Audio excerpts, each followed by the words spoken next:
మహాభారతంలో అరయంగ కర్ణుడిల్గే ఆరుగురి చేతన్ అంటారు. కర్ణుడి చావుకు ఆరుగురు కారణమైనట్టే గులాబీ పార్టీ చావుకు అంటే దుస్థితికి ఎన్ని కారణాలున్నాయి? పార్టీ నాయకుల్లోనే తలా ఒక కారణం చెబుతున్నారు. పార్టీ నాయకులు కాకుండా రాజకీయ విశ్లేషకులు ఇంకొన్ని కారణాలు చెబుతున్నారు. అవి సమంజసంగానే ఉన్నాయి, వాస్తవానికి దగ్గరగా ఉన్నాయి. వాళ్ళేమంటున్నారు? కేసీఆర్, ఆయన కుటుంబ సభ్యుల అహంకార ధోరణి, అవధులు లేని అవినీతి, ఎమ్మెల్యేలు, మంత్రులు, పార్టీ నాయకులు విచ్చలవిడిగా సాగించిన దోపిడీ, ఇలాంటివన్నీ కారణాలుగా చెబుతున్నారు. దానికి తగ్గట్టే కాంగ్రెస్ అధికారంలోకి వచ్చిన తర్వాత 10 ఏళ్ల కేసీఆర్ ప్రభుత్వంలో చేసిన పాపాలన్నీ బయటపడుతున్నాయి. ప్రజలు తెలివైన వారు. ఈ అరాచకాలన్నీ గమనించే గులాబీ పార్టీని చిత్తుగా ఓడించారు. నాయకులు అవకాశవాదులు కాబట్టి పార్టీ ఓడిపోగానే ఫిరాయింపులు స్టార్ట్ చేశారు. కేసీఆర్ కూతురు కవిత కూడా జైలుకు వెళ్లింది. ప్రస్తుతం పార్టీ పరిస్థితి అగమ్యగోచరంగా ఉంది. కానీ కేసీఆర్ గాని, ఆయన కుటుంబ సభ్యులు గాని, నాయకులు గాని ఆత్మ విమర్శ చేసుకోవడం లేదు. ఏవో పనికి మాలిన కారణాలు చెప్పుకుంటున్నారు. అప్పుడే కాంగ్రెస్ ప్రభుత్వం రాష్ట్రాన్ని సర్వనాశనం చేసిందన్నట్టుగా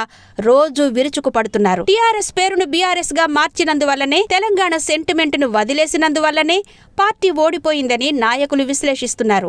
అధికారంలో ఉన్నప్పుడు రాష్ట్రాన్ని ఎంతో అభివృద్ధి చేశామని, తెలంగాణను దేశంలోనే నెంబర్ 1 గా నిలిపామని, కానీ దాన్ని ప్రజలు చెప్పుకోలేకపోయామని కేటీఆర్ మరో దిక్కుమాలిన వాదన వినిపిస్తున్నాడు. ఇక బాస్ కేసీఆర్ వాస్తును పట్టుకున్నాడు.